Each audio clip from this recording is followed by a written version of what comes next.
Podcast fam. Today we are bringing you a mother-daughter duo from one of Gainesville's great local organizations, Crime Prevention Security Systems. This company, established in 1975, that's 46 years, y'all, has become one of Gainesville's staples. In today's episode, we hear what led Randy and her husband to start Crime Prevention Security Systems. We also hear from her daughter, Georgia, and learn what it's like growing up in the business, working every department in the company, expanding the company, and all the family business dynamics that come with it.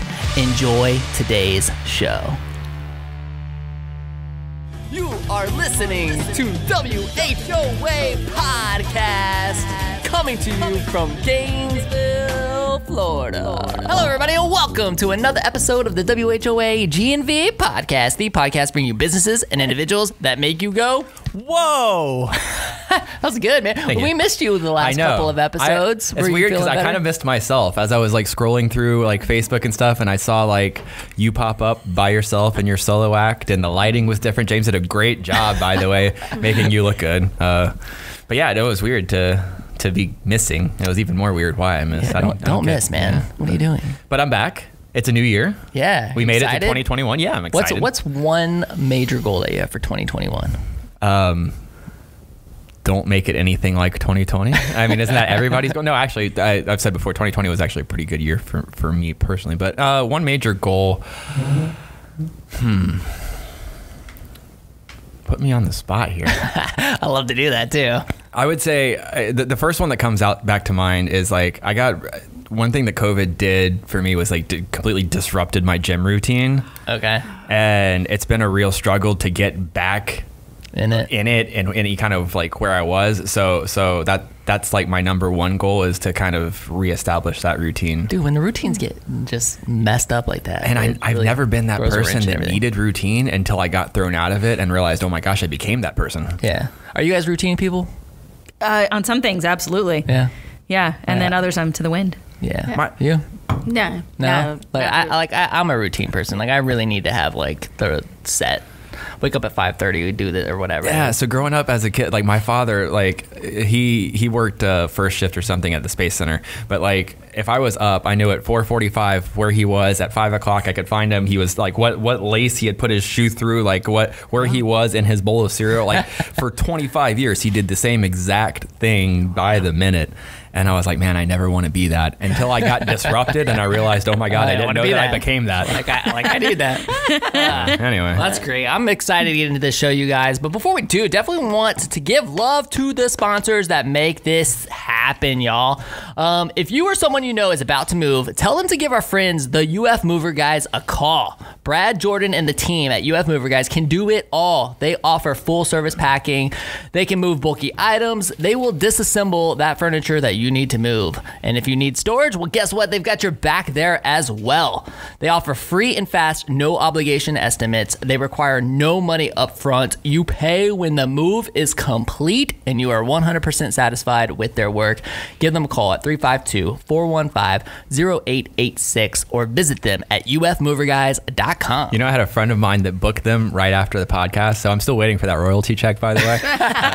But also, they have a great story, and if you'd like to check that out, I believe it was episode 102. Tremendous guys, tremendous asset to our community. So thank you, UF Mover Guys, for your support. That was a great episode, man. It was fun. Yeah. Of course, all of them are fun, so no pressure or anything. Yeah, no pressure on you two. We're about to get into it. And also, you guys, Gainesville is growing every day, and no one knows that better than the GNV Commercial Advisory Team at Colliers Gainesville. They help businesses and investors of all sizes buy, sell, lease, and manage their properties in North Central Florida. The GNV Commercial Advisory Team has the most local experience and expertise in town, plus the resources of a global firm to get your commercial real estate deal done. Ready to get started on your next commercial project? See what they can do for you at colliers.com/Gainesville. And remember, you can connect with UF Mover Guys and Colliers International and all of our great sponsors by going to whoagnv.com/sponsors. Got them all listed there. Got them all right there. In fact, a company that has been very generous to us, you guys, we got Crime Prevention Security Systems. You guys, thank you so much for being a sponsor too. Thank you for having the opportunity for us to sponsor your show. It's an awesome show. Yeah, awesome. Thank you very much. We really appreciate it. So let me introduce these two wonderful women to you guys. We have, let me do my normal. Today on the show, I feel like that's such an important key part, you know. Today on the show, we have Georgia Wooten, VP and second generation owner of Crime Prevention Security Systems, and Randy Elrad, VP of sales and owner of Crime Prevention Security Systems. Mother and daughter duo.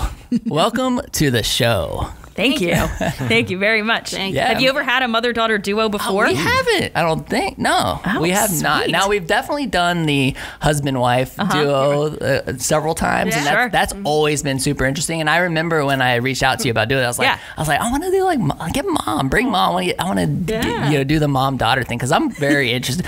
Just so you guys know, I have worked with family multiple times in my 17-year career. Yeah. And this is already a great topic for I know.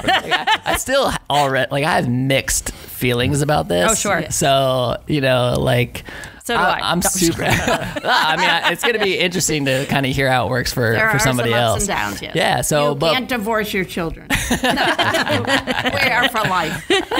But before we dive into a whole plethora of whatever, let's hear a little bit about the story because I mean, you guys have been in business for. We're going on 26 years now? 45. Whoa. 2021, we make this our 46th year. 46th year. Yeah. 46. Why did I've been there for 25. Okay, you've been there. I've been there 25. Okay, yeah. I had the number 25 ringing in my that's ear. me. That's amazing. Because she was a child before that. So 40. And during that a little bit. Wow. Yes, and during. Yeah. Yes. I mean, first, just mad congratulations to you on that. I mean, that's just incredible. Thank you. It seems like in a world today where things don't last more than 6 months. So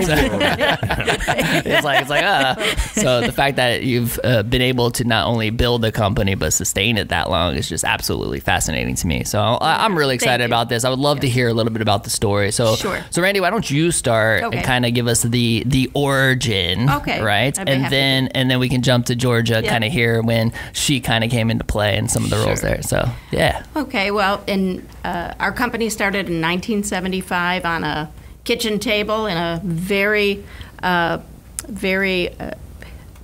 sketchy kind of environment because we were extremely poor.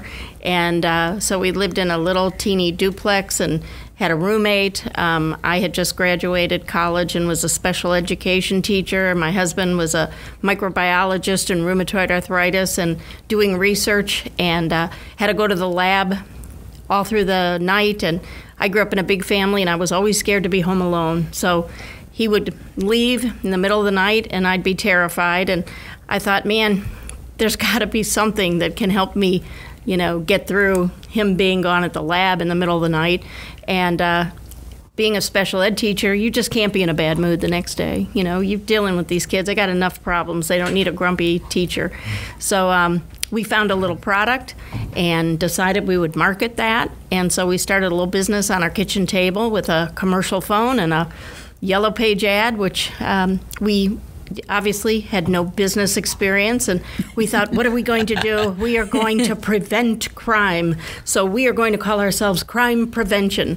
And then in the yellow pages, we were on the 10th page of the burglar alarm section because everything was under AAAAAA, awesome, amazing alarm company.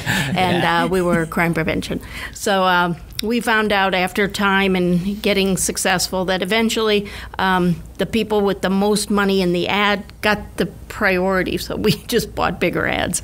But so my husband and I didn't know anything about business or sales or any of that stuff, and the next thing you know, some guy came to apply for a job installing, and we said, oh, we don't do this. We have this little machine you plug in, and it detects breaking and entering sounds, and then it sets off it turns on your TVs and your radios, and then the next breaking and entering sound has a taped dialer that sends a signal to the police and says, stop, we're here. It's really a cool machine.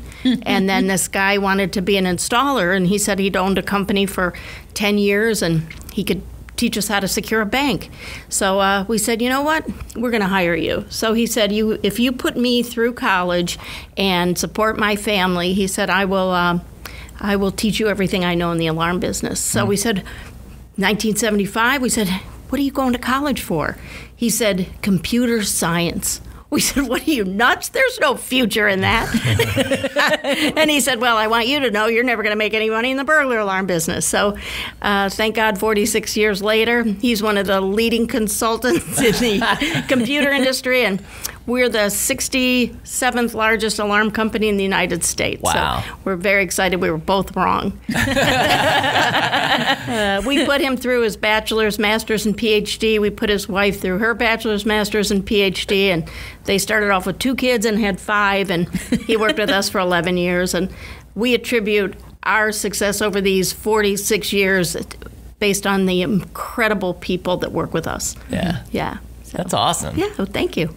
It's so interesting just to like always hear how something gets, sparked, I also love how the original search engine optimization was just using the alphabet. Right.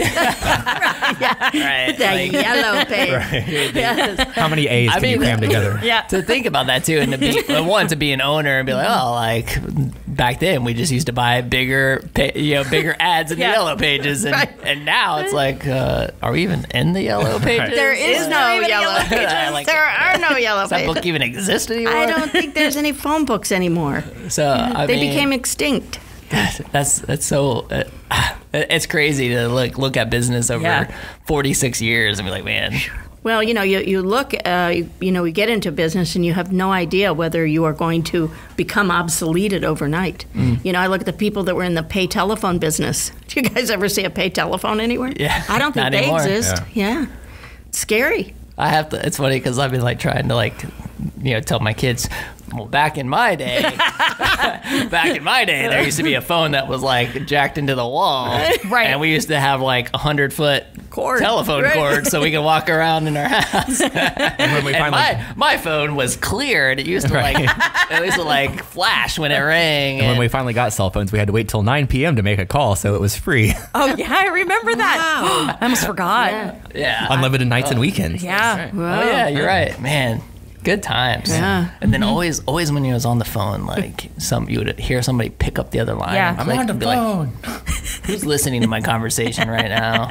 Well, Yelling at my you brother. guys had nights and weekends. I had a phone in a bag. Yeah. In a bag with a battery that weighed 60 pounds. It was $11 a minute back in the 80s. Can you imagine $11 a minute? That's like $300 a minute now. I don't know what it is. So I mean, does the speed of how quickly technology is changing, say here in the last 10 years, right? Mm-hmm. Like, has that been such a big concern for you guys? I mean, 46 years in the business, and now it's like, man, things are changing so quick. So quick. Mm-hmm. I mean, do you look at that as like, man, it's just a great opportunity, or is there a little bit of fear in that, or like where's your mindset as the one of the founding members of this? So the nice thing about my husband and I is that we really embrace change, and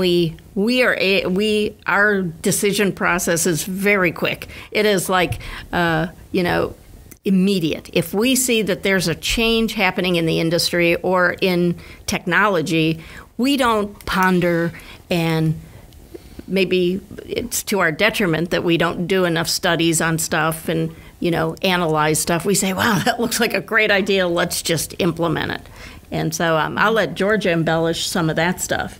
Well, before you go there, tell us a little bit, being a daughter and all this. Yeah. I mean, was it almost like you were assumed into this business because you grew up in the business? Yeah. Give us a little bit about your story, and then we can dive into all that other stuff. Absolutely. So the business started on a kitchen table in a duplex, but ultimately, just before I was born, they moved into a house, and it had an enclosed garage that they converted into the next generation of the office. So I grew up literally in the garage. In Crime Prevention was in our home for a bit, and I remember, I'd go downstairs and everybody was working. My dad had a desk with one of those giant yellow-looking phones. And, it just kind of evolved over the years. Eventually, we moved into kind of a office warehouse space on 39th Avenue. And so I got to see that progression that, wow, we actually have our own space. And then in 2004, we got an even bigger building, which is what we're in right now. So, I mean, I've been able to grow up with the company, and that's been a really cool experience. That's cool. Yeah. I want to let you know that Georgia has said to me in the past, I'm not sure, when she was little, I'm not sure if I want to be in the alarm business. And I would always try and impart on both my children that, I didn't have this business for you because I didn't even have you. So, Okay. You don't have to worry that there's any pressure. If you want to be or do something else, your life is yours. And, our company has value. And if you don't want it, we can sell it and retire, or would just, hopefully one of our grandkids will want it and will live long enough to be able to pass that on. Do you deep down really want them to take it and take it?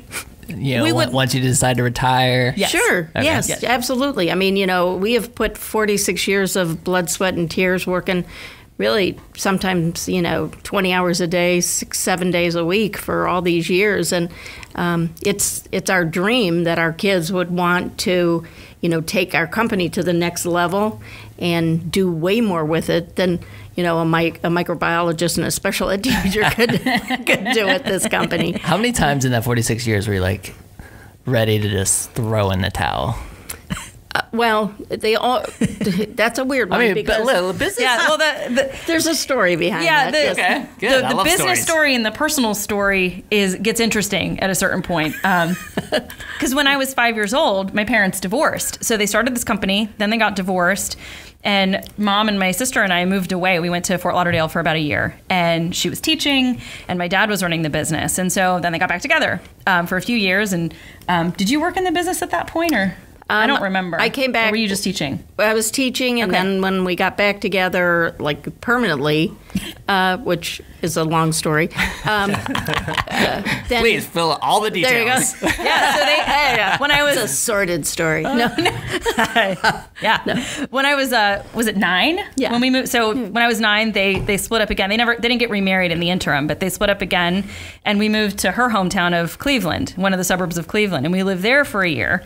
Again, my dad ran the business independently, and then ultimately they got back together for good. We kind of set them up Parent Trap style. Yes, they did. Yeah, over Okay. Thanksgiving weekend when I was in the 5th grade. That's awesome. In Fort Lauderdale, at Yeah. my sister's house. Yeah. Yes, they did a parent trap We for did. me and Johnny, and We it did. worked. Yeah. It was so great. Yeah, I was very happy about it. So they got back together, and then it was pretty shortly thereafter that my mom started working in the business Yep, full time. 2001 again. Yeah. No, 1991. I'm sorry. Wait, I'm getting way off. Yeah. 1991. We got back together, and I started working with him full time and opening up other venues like Ocala and Wildwood and going up north to Lake City. So I figured we could work together better if we were 40 miles apart. The key to sustainability, right there. Yeah, you can only divorce the same man so many times. That's funny. So let's talk a little bit about these the family dynamics, Yeah. right? They're again. Yeah. So you guys know, and I don't know how many of our listeners know my entire story, but I've worked with when I started the company. Well, once I split with my partner in 2006, or restarted, my brother-in-law. Well, it wasn't my brother-in-law then, but my girlfriend's. Oh no! Girlfriends. Yeah, we weren't married yet. So it was my girlfriend's brother, which later became my wife's brother, right?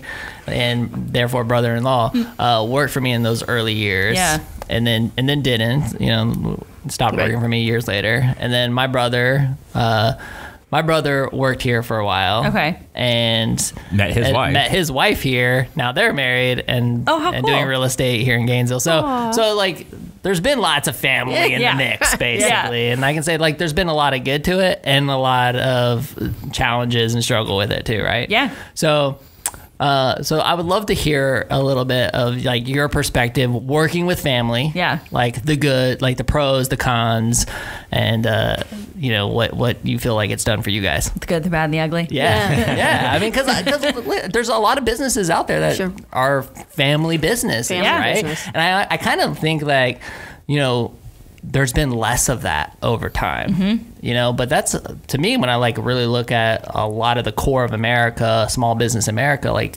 like that's the way it was. It was Yeah. like Right. you grew up in the business, small business America. Like this is the American dream. We're gonna start from nothing and grow it into something great. And we all always have each other's backs. Yeah. Right. Right. But like still, it's super challenging. Right. It can be. Yeah. So I would love to just like hear y'all's perspective on it and those pros, cons, good, bad, and ugly, like you said. Yeah. You want to start? Yeah, I think for my husband and I, it's not as a big of a challenge as it is for the kids, because I think they still, and the people that work with us think we're the owners, and they go, oh yeah, John and Randy are the owners, but actually it's Georgia and Jessica are owners with us, so that puts a lot of pressure on the kids because they feel like they have to kind of live up to letting the employees and the people that we work with realize that that we would like them to be empowered to be able to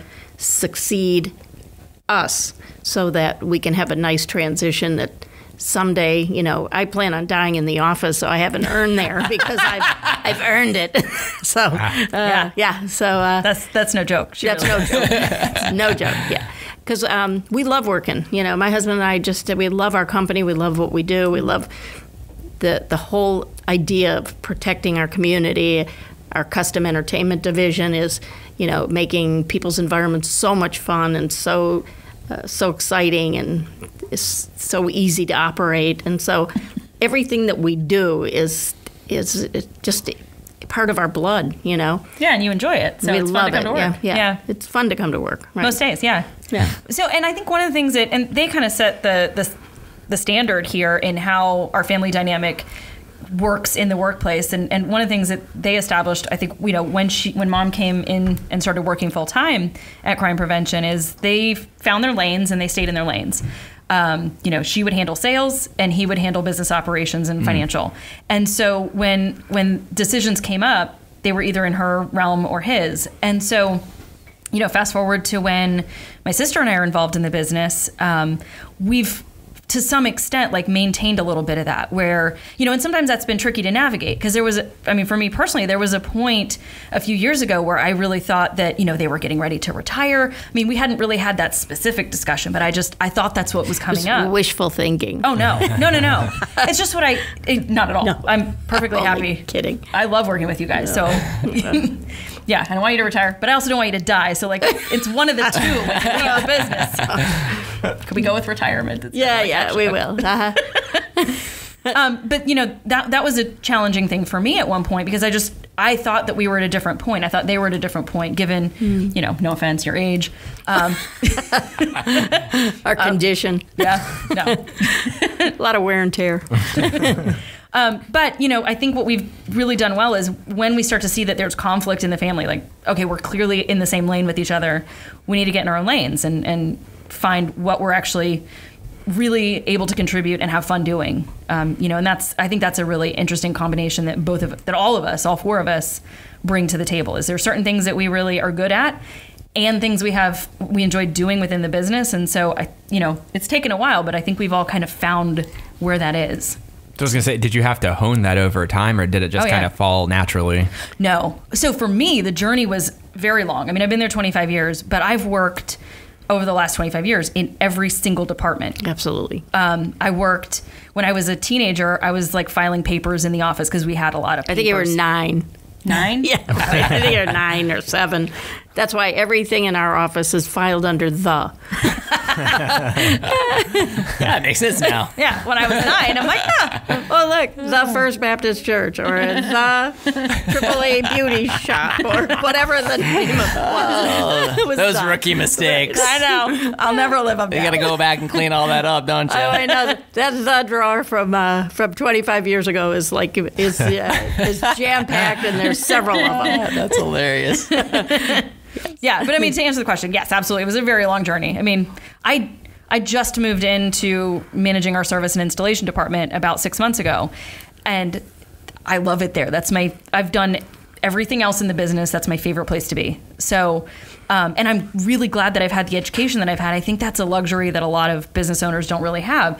If you're an entrepreneur, oftentimes you're the salesperson and then you become the business owner, and you may have to dabble in all the other things, but to be able to really immerse in every aspect of your business, I am so grateful that we have a large enough staff where I can just do that. I can get into one particular thing and be totally immersed and then move on to the next. I mean, I spent a year doing the accounting for the business. I've done everything, and I'm a perpetual learner, so I don't feel like I know everything either. But I'm glad I've got the foundation. It's a long foundation to be at this point where like there's nothing that I'm not somewhat familiar with. So is that kind of planned? Like, are you going to be doing something else different in a year? No. Okay. Maybe. It's not you like, don't know. We I don't know. what's Yeah, no, gonna but it's not emerge. planned. I have no Okay. idea. Yeah. Yeah. I mean, at one point, I don't know, she was like maybe 20. You went to go into sales. And I did. And I took her on a sales appointment, and some gentleman answered the door in a Speedo. And after that appointment, when he would not put on any other clothing, No. Georgia said, "Okay, I don't think I want to be in sales." That did it for me. That's all it took. Huh? Yeah, that's all it took. One moment. Old guy in a Speedo. Yeah, that was uncomfortable. Yep, not for me. No, you just. I was an old lady watching a guy in a Speedo. No. No, just kidding. I was pretty young then, too, actually. Yeah. So what kind of pressure do you feel, Georgia, of like carrying on this name at some point, right? Oh, that's huge. 46 years. Yeah. Like that's a long time. Yeah. You know, and so Yeah. and I can't get over that because I admire that so much. Like, Thank you so much. and so it's just an incredible accomplishment. And you've struggled to have your kids have any real interest in your businesses. you know, so because I kind of in the same place of like I'm not really putting a ton of pressure on them Right. to absorb the family business. Sure. You know, there's been a couple times where they'll like want to come and do some work and hang out and that kind of thing. And the times that I've encouraged it, like I find them getting bored after an hour and they want to be on their iPad in the corner, you know, not really that interested in the business operations. They don't seem very entrepreneurial to me. Right. They're little. Yeah, I mean they're 11 and 7, and I would love for them to be filing things in the cabinet under the.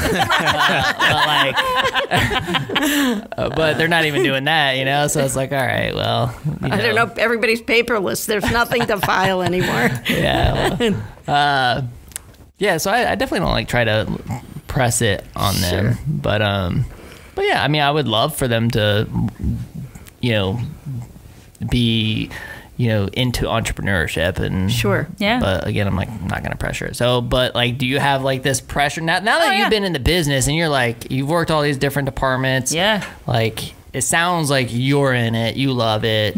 So what's that like? What's that and- pressure like? I didn't always love it. I mean, it was definitely at one point like an obligation. So, and that was challenging to go through too.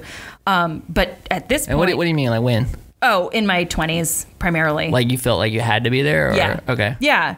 I mean, I know they didn't put the pressure on, but I felt it. And at that point, I wanted to be an actress in New York City and go on Broadway. And you know, that was what was exciting to me. And She doesn't mean Freddie Mercury, by the way. Yeah. Incredible pre-podcast karaoke. You guys Yeah. missed it all. I'm sorry. Bohemian Rhapsody was pretty amazing. Can I say that on the podcast? Yeah. Oh, okay. Trademark. But you know, yes, there's definitely immense pressure to, you know, we're really well respected within our industry, and I feel like we've been really involved in the Gainesville community, and there's a huge legacy to fulfill with the company, and absolutely, there's a lot of pressure to do it right. We have a great staff. Our employees are top notch, and we have people who've worked with us. Our longest term employee has been with us for almost 40 years. He started working with us when I was like 6 months old. So what's that like, right? Because you think here's somebody who's been in the business for 40 years. Yeah. You were 6 months old, and now you're like the His boss. the Yeah. owner's daughter. Yeah. Yeah. That's now the boss. Yeah. Like It's so great. I have to assume that that's like not always easy. No. And that there's some, you know, people. You know, again, like I know you say your staff's amazing. I'm like thinking, and maybe it's not your company, but I'm thinking in a Yeah. lot of companies, there's Yeah. the person in the back that's like, oh, sure, boss's daughter, Yeah. you know, like getting her way or whatever, you know, whatever yeah. it is. This is my new person just because, like, you just, you know, fell into this because Yeah. you were the boss's daughter. I mean, Yeah. that's reality. Oh, yeah. So, Yeah. you know, what do you do? What have you done to like really earn the respect of the team there? yeah, well, and A lot. I've done a lot over the years, and it was not easy. I definitely, when I came out of college, I was put almost immediately into a management role, which was not a good idea for me and for anybody else involved. I mean, I wasn't prepared for that. I didn't have the life experience. I didn't have the experience within the company, and so there was a hazing period for a couple years where, you know, I didn't know enough, and I was tested on knowledge and like just emotional fortitude and all kinds of things, and it was very challenging. But, you know, and I still have challenges with certain employees. And I think no matter if I was the original owner or the second gen owner, that would probably be the case anyway, because not everybody gets along. And we have almost 70 employees. So, you know, odds are that there's going to be some conflict somewhere. But the two things that I think I've done to just earn the respect of the people that I work with is, number one, I listen to them. While I may know a little bit of everything, we have people who've worked with us for a very long time who know every single detail about, you know, the systems that we install or our accounting systems or the sales process and what that's like. And so, you know, when they have feedback about something, I really listen to them and do whatever I can to try to incorporate that into how we run the business. And then the second thing that I think has really served me is I'm a perpetual student. So when I don't know something, I'm not shy about it. I'm not embarrassed by it. I just keep asking the question, well, what does that mean? And I dig a little deeper until I have enough knowledge to where I can have an intelligent conversation with somebody about something. So, but that took a long time to get to the point where, you know, people saw me as somebody who really wanted to be there and not somebody who was, you know, handed a golden ticket and just, you know, was riding on the coattails of my parents. So. Okay. Well, and I want you to know, my staff has always felt comfortable enough with my kids for them to come to me when they came to work with us full time and say, you know, Mom, when you come in the office, they have a name for you. I said, really?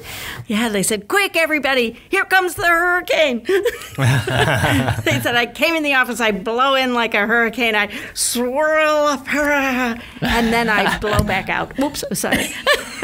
So they felt comfortable enough to tell my kids, you know, we have a name for your mother. When she pulls in the parking lot. Everybody, be prepared, here she comes. So what's her name? What do they call her?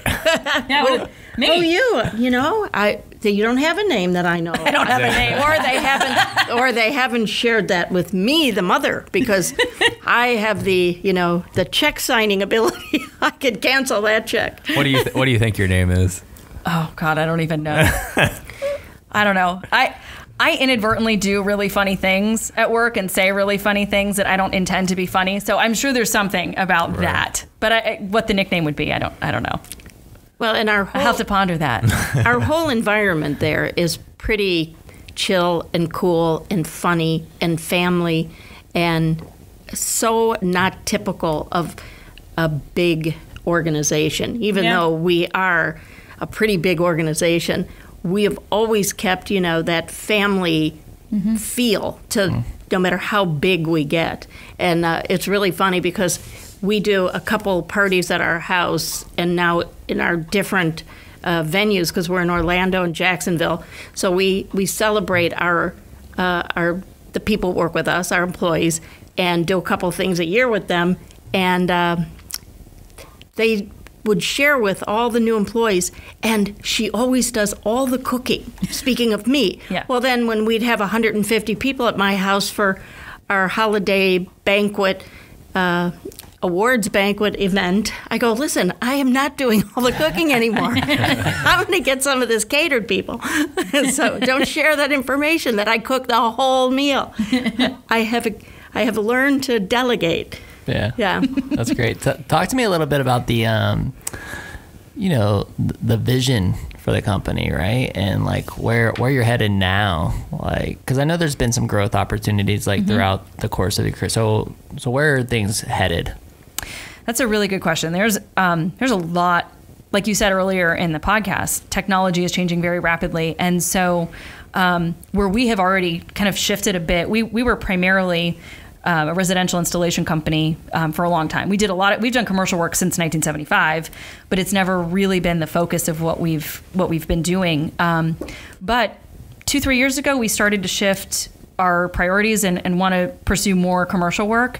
And we started to see that come to fruition actually in 2020, which has been a real blessing given the COVID situation. So really making more inroads into commercial systems, commercial fire, access control, cameras, conference rooms. We've got some very large projects that we've done this year, and some opportunities that are coming up in the coming year that really shift us to doing more commercial work. Not that we won't continue to do residential work as well, but it's just kind of adding more to our binder, our portfolio. Our portfolio. I couldn't think of the word. Right. I would say our platter. I'm all about cooking the term. food. I mean, that's a whole nother branch of a company. Yes, Pretty much, yeah. It is. I mean, when you start going into commercial and residential. Large commercial. Yeah. They those projects run very differently than a residential project does. What are the family dynamics of that and that decision making, right? Like, are you guys as a family sitting down and like having conversations about the direction of the company? Yeah. Knowing that one day like you're going to be running this thing, you know, Sure. like what is that like? So we do like a formal planning session once a year, usually on vacation together. So that's coming up next week.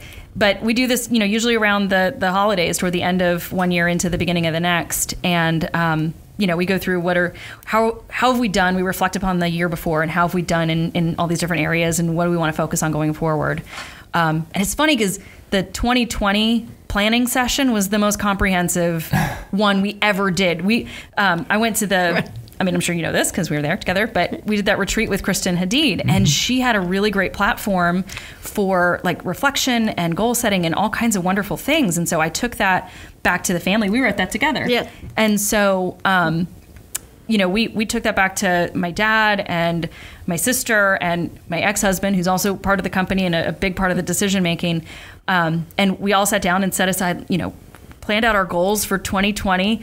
And then in March, we're like, well, I guess we're just gonna, ball that up and shift. It's amazing how like whatever it is, but obviously that was a significant thing, right? Because it was huge and still is, and how instantly everything changes. Like doesn't matter anymore. I think I like looked at Mike and was like, all right, man, like our one goal is to survive. There you go. Like let's see if we can get to 2021. Yep. And it's funny because I even remember talking to Kristen during that time, and she's like, she was even encouraging me like, let's just get to June 1st. Yeah. Like let's just like Right. we really got to baby step it. Yep. And I think that's just what you have to do in those circumstances. Yeah. That's Like, exactly what we did. Yeah, we kind of paced it. We said, well, maybe this will subside by June, and then maybe by August, and then maybe by October. And, we just took it by quarter by quarter. Well, day by day at Day first. by day, yeah, for sure. Yeah. But like as a business that's been around for 46 years, where we get sweating. Oh, yeah. Yeah. Bullets. Oh, yeah. Yeah, we were sweating bullets. Yeah, so many people that we serve lost their jobs. So, they want to pay their rent and their mortgage and feed their family. So what are they doing? They're just calling saying, I want to cancel Yep. our. Yeah, they said we can't pay. Yeah. Yeah.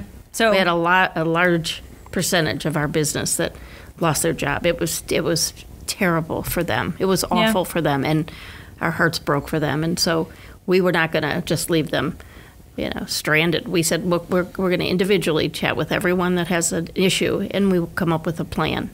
And that's what we did. We took one client at a time and dealt with what their situation was and how we could help and what we could do. And we just did it one-on-one. What about your own business? Were you guys thinking about, oh my gosh, like this could be the thing that puts us out after 46 years? Oh, yeah. Yeah, for sure. You got thousands of people who, lost their income. Yeah. How do you demand that they pay? Yeah, and then generating new business at a time when what we do requires somebody to go into your home and install equipment. Right. And usually go sell it in your home. You got to do a site survey. So yeah, so that was really scary. Especially at first when the lockdowns happened and people weren't comfortable with anyone coming into their homes and businesses, and that we thought maybe this is it. Maybe this is the thing that we'll be at 45 years and that'll be the end of crime prevention. So what was your action plan during a pivotal moment like that? So what we did was we really armed our team. First of all, we had really kind of preset that everybody could work remotely. So for that some was reason, happenstance, though. we accidentally Yeah. had it set up that everybody could pick up their stuff, go to their house, plug in their desk phone and their computer, and they were in their office at their Yeah. home. So it was really amazing that we had done this before all this hit, that was a possibility. And so when it happened, everybody left and went home with their stuff and worked from home. And then with our installers, we equipped them with booties and masks and gloves and sanitizers and followed all the health protocols. And there were people who said, as long as they keep a distance and, wear gloves and booties and masks, that we're okay with them coming in. And so business kept going. My staff could still work and get paid, and we kept surviving. It was great. It was awesome. It was a tremendous accolade to this wonderful staff that puts their life on the line for my customers who we try and protect their lives and their property. Everybody did what they could to keep those people properly protected. So it was great. Yeah, it was really awesome.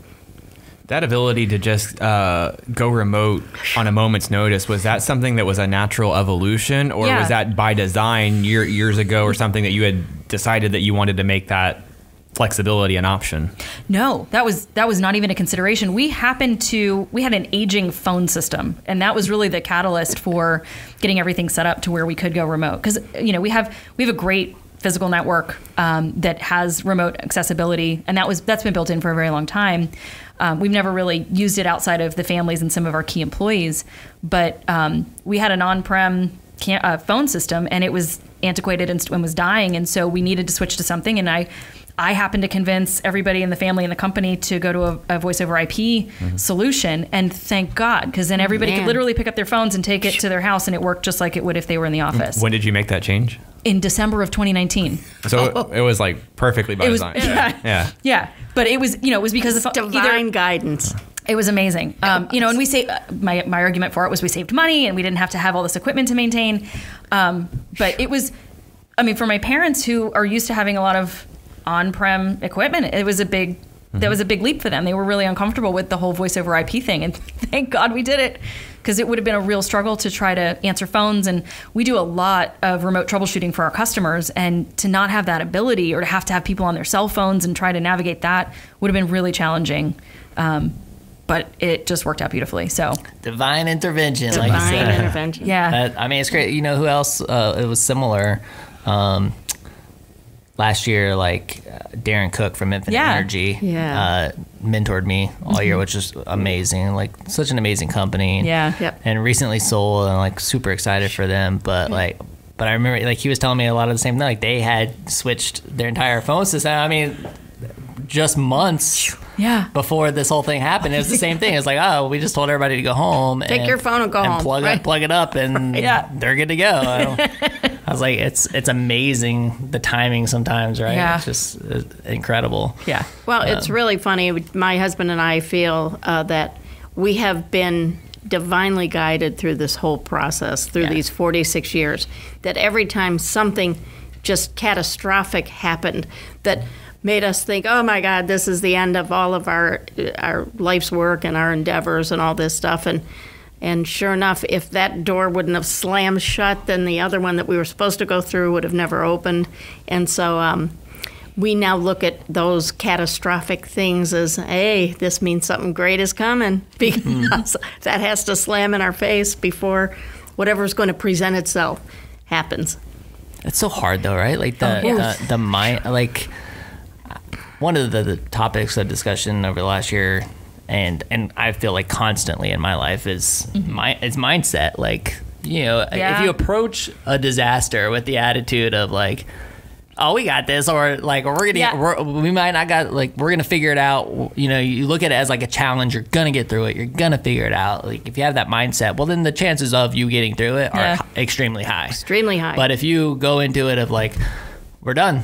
Yep. Like that's it. Like You are done. then you're done. Yeah, that defeatist attitude is So killer. in 2007, when the construction industry just closed its doors and people could not get a mortgage, and we were doing hundreds of pre-wires on houses every month, and all of a sudden there was none.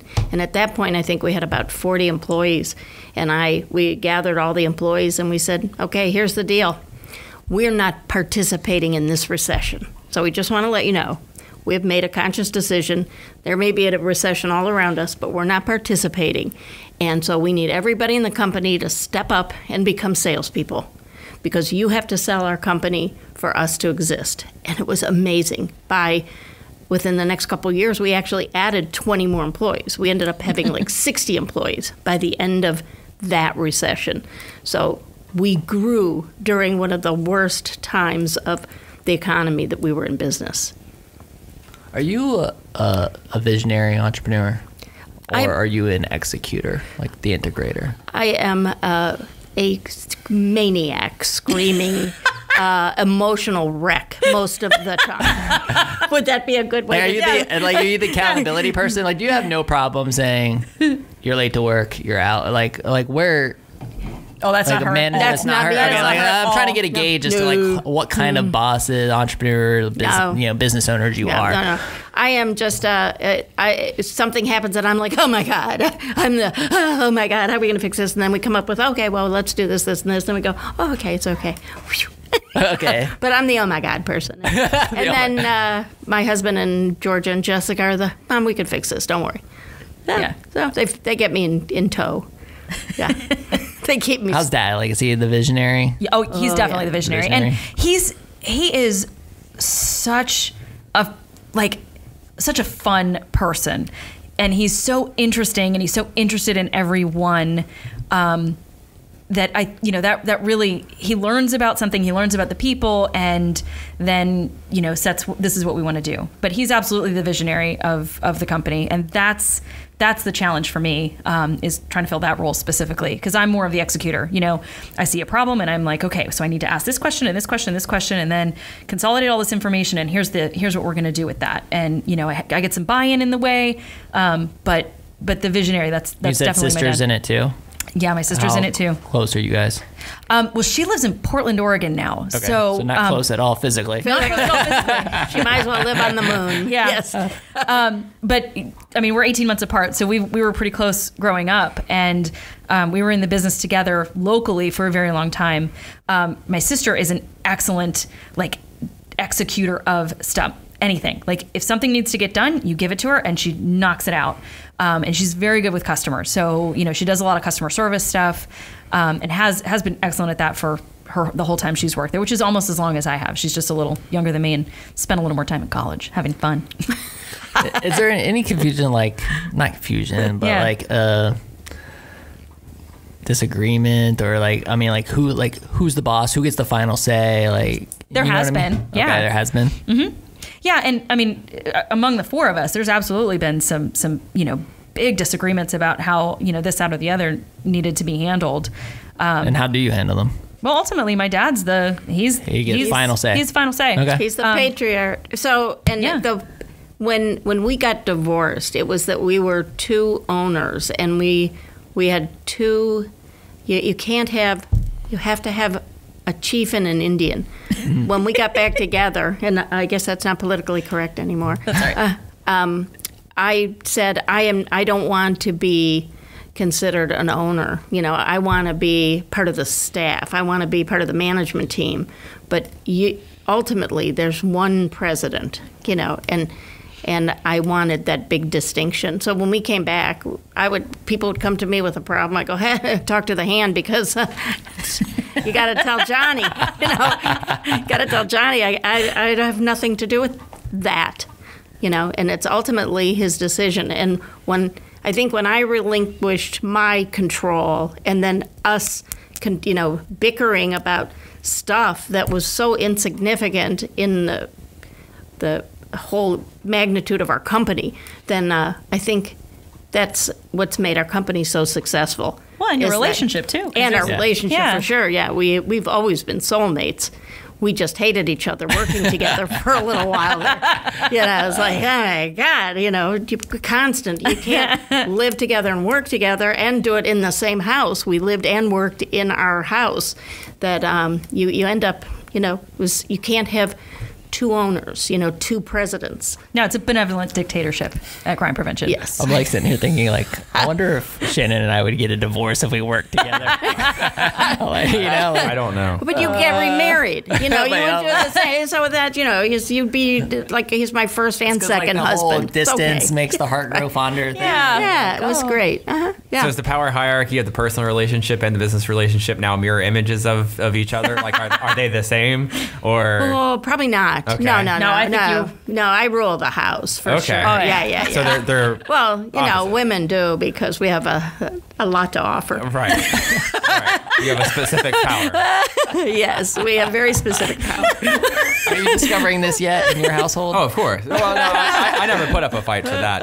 But, so was there a concession that had to be made? So you were both owning the company together. You come back and you say, no, I want you to be the decision maker in the business. Did you say, but that means I'm going to be the decision maker at home, or did that just work itself out? It kind of just worked itself out. Yes. Yep. I just say, yes, ma'am, whatever you say, dear. I'm Well, and gonna that's be what like, I want you to know. That's what Johnny has learned to do. It took him, 30-something years of our relationship to finally say. And the funny thing about him is, you have to have two people to fight. I like a good fight.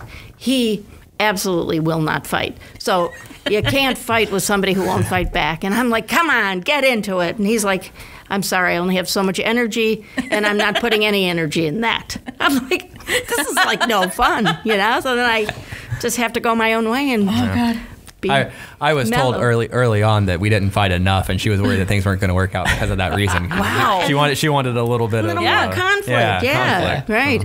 Are you? Agreeing on too much, huh? Yeah. Well, it's like I pick and choose. It's like you said, like you realize that a lot of stuff was What insignificant. hill do you want to die on? And I don't know if it's a power or not, but I saw a lot of it as insignificant, and I'm like, this okay, you win. Like, I don't really care that much. It's funny because like I hear you say that and I think of Lee and like Right. Is that the hill one you of wanna our die team members. He's chief of older than we are, and he's very much he would always come to me and be like, what hill do you really want to die on? It's like, do you want to die on this hill? Like, and so it always like kind of created that mindset of like, I'm always analyzing, being like, is this something that I really want Part to of me push, really or wants like, to take this up, but Is it's it not worth it? Yeah. So Well, it's kind of like raising children. With kids, I mean, there's some things that it wasn't worth ruining a relationship over whether they wanted to wear plaids and flowers in the same outfit or they wanted to wear their pajama pants and a t-shirt to school. I could care less, that wasn't a big fight. It was for a little bit, and then I thought, this is absurd. I'm fighting over a stupid thing that has no significance in life. Cleaning their room, didn't matter to me. I closed the door. do they I clean found their a- office? Oh, yeah. But I found I'm a just wondering if this Lunchable. plays into business later on. No, we have a cleaning service for that Okay. too. But Yeah. I found a Lunchable under Jessica's bed that I think had been there from 7th grade when she graduated high school. That I think could have created world peace. It was a toxic weapon under there. We got to wrap up in a second. But before we do, I really want to you guys are a Gainesville staple. Like when I look at your business, I'm like, you guys are a Gainesville staple. I mean, let's like talk about Gainesville for a minute. What does this community need more of? Like when you guys look at Gainesville, like where are we going as a community? What do we need more of? I would just love to like kind of hear y'all's opinion as a company that's been here that long. More family businesses. More I mean, I remember growing up how many businesses throughout Gainesville were independently owned and operated. And now there's still some of that. I mean, obviously you're here and entrepreneurship has been a big push. But I do see all these other large companies coming into Gainesville, and it's really changed the landscape. And I mean, it's offered things to the community that we wouldn't have had access to before. But I just fear that all of that is pushing out a lot of the mom and pop kind of businesses, and that's what makes a community like Gainesville, so charming and so interesting and so unique, if you have chain after chain after chain after chain, you could be in any city. What makes a community unique is the individual businesses and the individuals who contribute to the whole community. So yeah, I mean, so what you're doing is totally aligned with what I think Gainesville needs. The other Individual thing businesses. is you need to have a business-friendly government, that wants to support entrepreneurship and family-owned and operated businesses and wants business to really come here and thrive and be a part of the community. And so we have to make sure that we elect people that really are business-friendly and want growth and want to see this community thrive with family business. Randy, I got a great idea for you. Okay. Here's the new plan. Okay, here we go. So it sounds like, I mean, instead of dying in the office, you could retire, retire from the business. There you go. Georgia could take over, and you could be the mayor. Die in the mayoral office. Go into the political aspect of Gainesville and be that person. And really, I is love it. so- Is that a great idea? That is That's a great idea. Okay. I'm full of them, people. Here's the thing. I love it. I have She'd be great. menopausal Tourette's. And so I would probably be put in prison on my first commission meeting for the obscenities that would spew out of my unfiltered mouth. Maybe that's what we need. There you go. How important is self-awareness in business these days? Hey, It's a thought. you never know. We speak it into existence here. There you and it might go. just happen. Right. Who knows? This has been super entertaining Thank you. and very interesting. Definitely a ton of love to you guys and mad props for your success. Thank you. mean, I hope that I have a similar story in terms of like how long I'm being an entrepreneur and being in business, and I think it's absolutely incredible. So. Well, thank you so much, and thanks for having us here. Yeah, absolutely. Yeah. So why don't you tell our audience where they can connect with you? George was telling me, I'm not the social media person. I don't remember. I know I should it. be. And in fact, we should have most of it because you guys do. have been a sponsor. Yeah. We're But- on, our website is cpss.net. We're on Facebook, Twitter, YouTube, and LinkedIn. So, find us on those platforms and we'll connect with you there. And Google us. Yeah, We're and you guys- crime prevention. Well, and You we're- said last year, Yeah. in the last couple of years, you've been really pushing your commercial services. So, Sure. if you're a commercial business out there, definitely support. They've been a great sponsor of ours. Definitely support them. And if you need an alarm system, dude, there's a whole bunch of really cool features that come with this stuff now too. Absolutely. Definitely connect with them and get your business set up. Not only protect your home, but protect your business too. Absolutely. Right. And So, and audience, you guys, thanks so much for joining us. Thanks for listening. Thanks for sharing this with people. I want to give a lot of love to our team, James Leitner, Sarah Lintz, Allison Mucciarino, and of course, my co-host, Michael Dees. And podcast fan, if you were driving and you did not have a chance to write down the information of the incredible sponsors that support the show, don't worry, we've got your back. Go to whoagnv.com/sponsors and you can click the link. So if you wanted to get connected to crime prevention security systems, you could go to whoagnv.com/sponsors and literally just click the link and go directly to their site. And we even have a cool video of that we created and Yeah, we all did it sorts of stuff together. on there. Yeah, it was a lot of fun. So definitely check it out. Special love and shout out to one more sponsor too, the Masters of Disasters, The Best Restoration. I still have nightmares about when we moved into our location here on 13th Street. They ended up doing a huge remodel, and these guys came in. They moved some old moldy offices. Now I'm going to be having nightmares about toxic Lunchables. I can't get that out of my head anyway. I wonder if they clean that up. yeah. I wonder if they'll fix that disaster for you. Seriously, but they did all the mold remediation here. They were incredible. Just an absolute bang up job that they do. If you need anything at all in the world of restoration, mold remediation, I had a washer and dryer that just leaked all over my apartment one time, and they had to come in and air out all that stuff. Anything that you can think of, they can do. So let them help you at home or your business by contacting them at 352-505-3321, or you can visit them online at www.thebestrestoration.com. Toxic Lunchables, I'm telling you, man. And of course, when you do, say, I heard you on the WHOA GNV podcast, the podcast bringing you businesses and individuals that make you go, Whoa. Whoa. We will see you later.